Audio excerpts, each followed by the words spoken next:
이 아침 주시는 말씀은 역대상 22장 6절에서 16절의 말씀 함께 보시겠습니다. 구약성경 643면 역대상 22장 6절에서 16절 말씀 함께 합독하시겠습니다. 다윗이 그의 아들 솔로몬을 불러 이스라엘 하나님 여호와를 위하여 성전 건축하기를 부탁하여 다윗이 솔로몬에게 이르되 내 아들아 나는 내 하나님 여호와의 이름을 위하여 성전을 건축할 마음이 있었으나 여호와의 말씀이 내게 임하여 이르시되 너는 피를 심히 많이 흘렸고 크게 전쟁하였느니라. 내가 내 앞에서 땅에 피를 많이 흘렸은즉 내 이름을 위하여 성전을 건축하지 못하리라.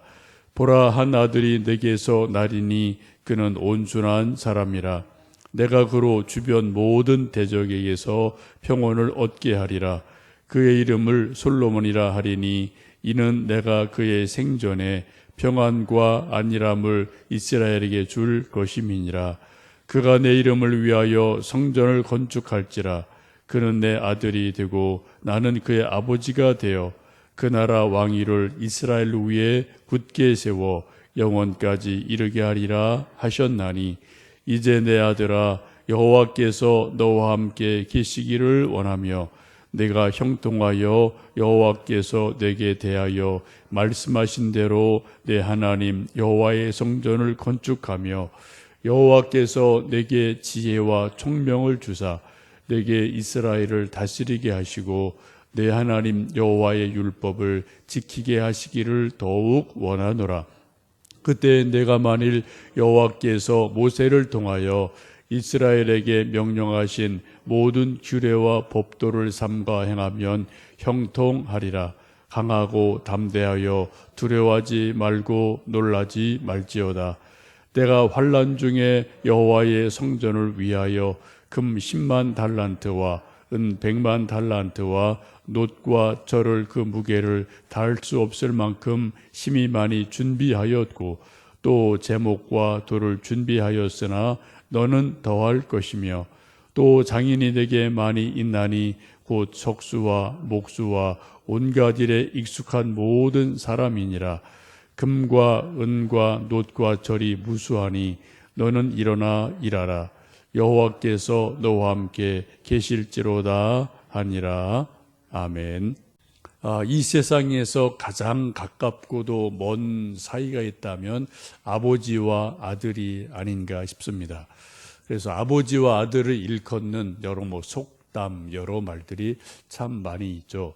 부자지간이다, 부전자전이다, 피는 못 속인다, 또 제 애비를 닮아서 이런 말들이 여러 가지로 있고요. 우리가 지금도 쓰고 있습니다. 또 아버지는 아들이 잘났다 하면 기뻐하지만 형은 아우가 잘났다 하면 노하는 것이 현실이고요. 독일 속담이 이런 말이 있습니다.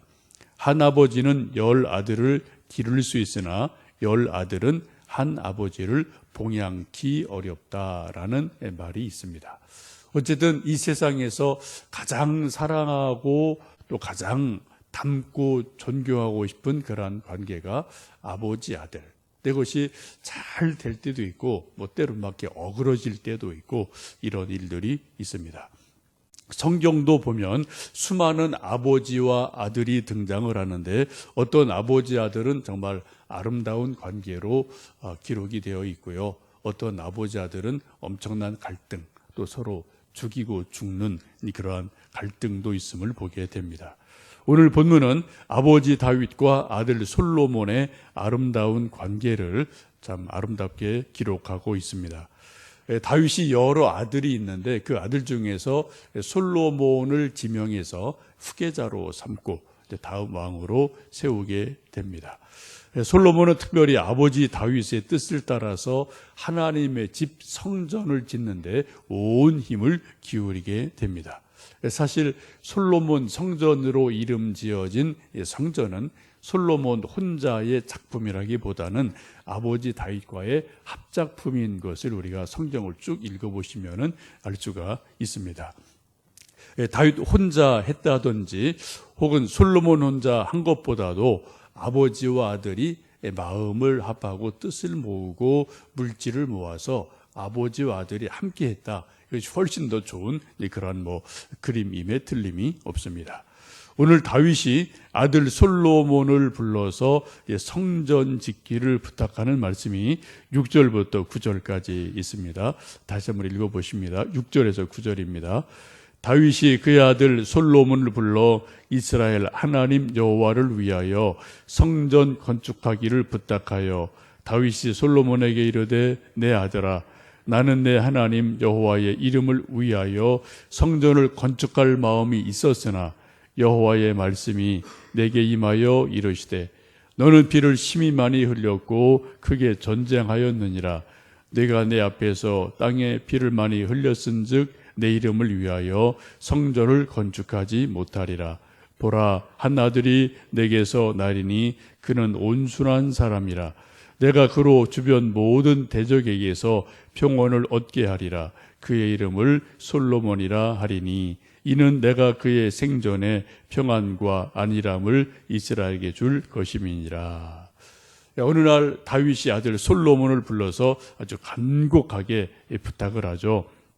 내가 하나님 성전을 짓고 싶은 마음이 있다. 근데 내가 지을 수 없다. 그 이유를 분명히 말씀하죠. 내가 전쟁을 너무 많이 했고 피를 너무 많이 흘렸기 때문에 이 피 묻은 이 손으로 거룩한 하나님의 집 짓는 것을 하나님이 원치 않으신다. 마음이 간절하지만 하나님이 허락지 않으니 이제 아들 내가 내 마음을 받아서 내 뜻을 좀 이어서 성전을 지었으면 좋겠다라고 간곡하게 부탁을 합니다. 9절에 보시면 아주 귀한 말씀이 있는데요. 보라, 한 아들이 내게서 나리니 그는 온순한 사람이라. 내가 그로 주변 모든 대적에게서 평온을 얻게 하리라. 그의 이름을 솔로몬이라 하리니 이는 내가 그의 생전에 평안과 안일함을 이스라엘에게 줄 것입니다. 라고 말씀하고 있습니다. 솔로몬이 어떠한 사람인지를 아주 명확하게 성경이 말씀을 하고 있죠. 솔로몬이 어떤 사람이라고요? 온순한 사람이다 라고 말씀을 하고 있습니다. 성품이 상당히 온순한 사람인 것 같습니다. 그래서 그의 주변의 모든 대적에게서 평온을 얻게 할 거다. 그의 이름을 솔로몬이라 하라라고 이름도 지어주시죠. 솔로몬이라는 말은 평화라는 말입니다.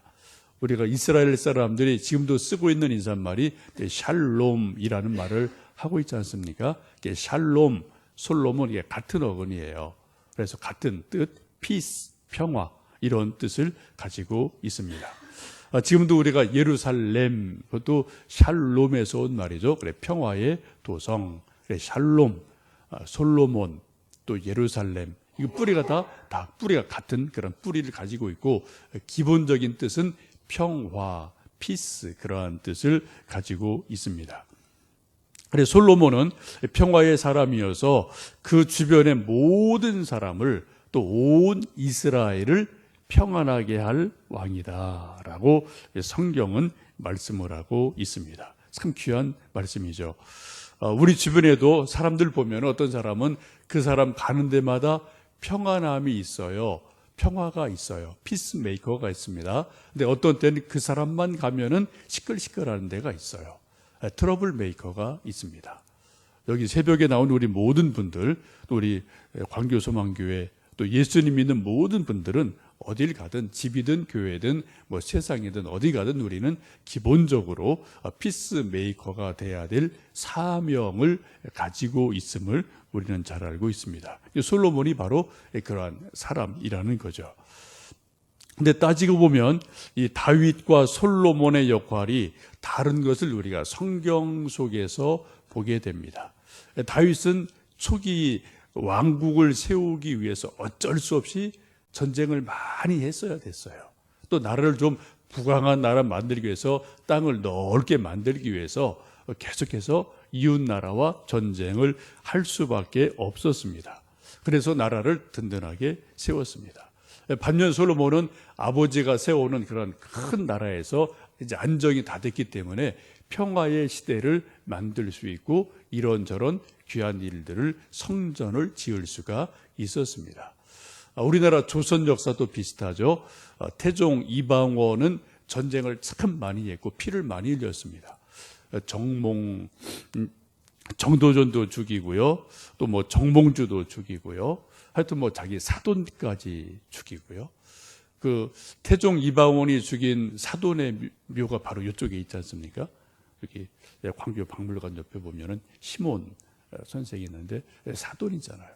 근데 뭐 하여튼 사돈 뭐 하여튼 처남까지 다 죽이는 그런 일들을 하지 않습니까? 왜요? 왕권을 강화하기 위해서 하여튼 피를 많이 흘렸고, 근데 그러한 터 위에서 세종대왕이 나왔고, 또 세종대왕이 우리 뭐 한국의 역사상 가장 위대한 왕, 또 뭐 하여튼 문화와 이러저러 가장 많이 꽃 피운 왕이죠.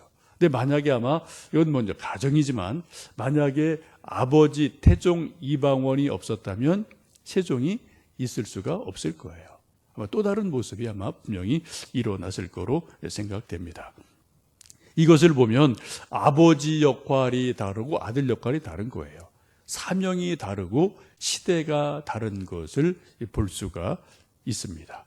우리나라도 마찬가지죠. 우리 아버지 세대들은 정말 뭐 8.15, 6.25 근대화 이런 거에서 뭐 정말 한평생 다 땀 흘려 일하셨고, 아들 세대들은 먼저 민주화를 위해서 또 나름대로 수고를 했고, 그 역할이 뭐 이렇게 저렇게 다른데 이게 좀 단절이 안 됐으면 좋겠는데 좀 안타깝게 많이 단절되는 것들이 있기도 하죠. 지금 아버지 다윗과 아들 솔로몬은 단절된 것이 없이 하나의 분명한 목표를 향해서 달려갑니다. 하나님의 집 성전을 짓기 위해서 다윗은 다윗대로 열심을 다하고 솔로몬은 솔로몬대로 열심을 다하는 모습을 봅니다. 14절에 그렇게 말씀하죠. 한번 우리 14절 읽습니다. 내가 환난 중에 여호와의 성전을 위하여 금 10만 달란트와 은 100만 달란트와 놋과 철을 그 무게를 달 수 없을 만큼 심히 많이 준비하였고 또 제목과 돌을 준비하였으나 너는 더할 것이며 라고 말씀합니다. 다윗도 하나님 성전 짓고 싶은 간절함이 있었기 때문에 기회가 되는 대로 금, 은, 나무, 뭐 놋, 철 하여튼 준비할 것을 많이 준비했어요. 전쟁에서 얻은 전리품들 금, 은, 놋 이런 것이 있으면 다 쌓아놓고 이것을 하나님 성전을 짓기 위한 그러한 것이다 라고 특별하게 구별해서 쌓아놓는 것도 봅니다. 근데 끝에 그런 말씀하죠. 내가 많이 준비했지만 어떻게 해요? 너는 더할 것이라. 너는 너의 몫을 더해라 라고 말씀하고 있습니다. 100% 준비하지 않았습니다. 우리가 뭐 정확히 알 수 없지만 많은 부분은 다윗이 했지만 또 적지 않은 부분을 누가요? 솔로몬 자신이 준비를 해서 거기 보태서 하나님의 성전을 짓는 것을 보게 됩니다. 이게 귀한 거예요. 만약에 100%를 다 다윗이 해놓고 내가 다 해놓은 이거 가지고 네가 해라. 그럼 솔로몬은 보람이 없어요.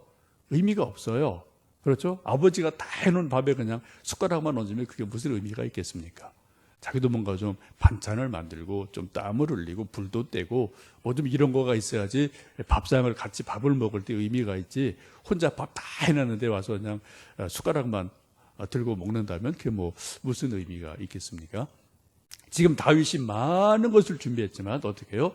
나머지 부분은 내가 열심을 다해서 더 보태서 너도 정성을 보태고 너도 땀을 보태고 내 것 소중한 것을 보태서 하나님의 성전을 짓자라고 권면을 합니다. 여기 아주 중요한 의미가 있음을 보게 됩니다. 요즘도 마찬가지 같아요. 요즘도 이제 소위 뭐 큰 대기업들이 여기저기 있고 그러는데 우리가 뭐 그 속사정은 다 알 수 없습니다만 대부분 일대 창업주들은 정말 뭐 죽을 둥 살 둥 고생해서 뭔가 기업을 이루고 큰 어떤 회사들을 만들어 놨어요. 근데 2세, 3세들은 뭐 그런 고생을 태어날 때보다 한 번도 해본 적도 없고 구경을 해본 것도 없어요. 그죠? 본 적도 없는 거예요. 몸으로 해본 것은 고사하고 눈으로 본 적도 없으니까 뭐 당연히 나는 뭐 그냥 이런 사람이지, 나는 뭐 능력 있는 사람이지라고 회사를 쉽게 생각을 하고 회사를 운영하다가 넘어지는 일들이 뭐 지금도 여기저기 있는 것 뭐 우리가 보고 있지를 않습니까? 인생이 그런 것 같아요. 인생은 공평해서 공짜가 없는 것 같습니다. 지금 다윗은 다윗대로 최선을 다해서 하나님의 성전을 짓기 위해서 금, 은, 동, 나무 목재를 준비를 합니다. 그러나 부족한 것은 아들에게 내가 열심을 다해서 나머지 부분은 내가 더 보태라. 너도 땀을 흘려라. 너도 정성을 보여라. 너도 너의 성심을 보여라. 라고 요청을 해서 아버지와 아들이 합력해서 선을 이루는 아름다운 모습을 보게 됩니다.